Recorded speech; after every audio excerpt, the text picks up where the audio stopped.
मैले सर्ट र pant fold गर्ने नयाँ तरिका सिकेकी छु। त्यही तरिका म हजुरहरूलाई पनि सिकाउँछु है त।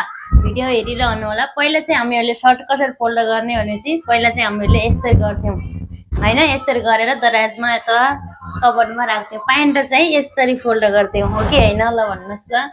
हाम्रो यो भनेको सजिलो ट्रिक हो, तर यो पनि एकदम सजिलो छ। मैले सिकेको छ, हजुरहरूलाई पनि म सिकाउन चाहन्छु। भिडियो चाहिँ अवश्य हेर्नु होला है। ल हेर्नुहोस् है, सर्टलाई सबभन्दा पहिला यसरी ल्याएर ठ्याक्क उल्टा चाहिँ बिछ्याइदिने होइन, यसरी उल्टा बिछ्याइदिने। ओके, यसरी बराबर गरेर उल्टा बिछ्याइदिने। अनि त्यसपछि यो प्यान्ट छ नि, यो प्यान्ट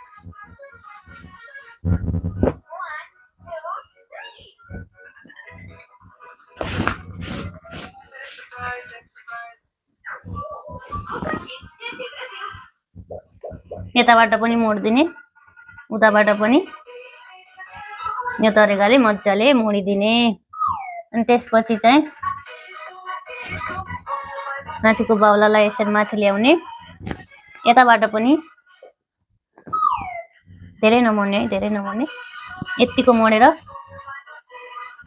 अब चाहिँ यो भाग उठाए नि हुन्छ, यो भाग उठाए नि हुन्छ, जता सहिलो लाग्छ होइन। धेरै देर राख्नु छ भने पछि यो भित्र हाल्नुहोस्, किनकि एकदम टाइट जता फाल्दा पनि निक्लिँदैन।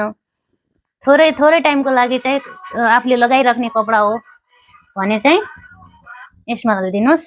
ल हेर्नुहोस् है, एकदम प्याकिङ भयो। ल हेर्नुहोस् त, एकदम प्याकिङ भयो। ल हेर्नुहोस् त, यसरी प्याकिङ भयो, मजाले जोडी चाहिँ राख्न सकियो।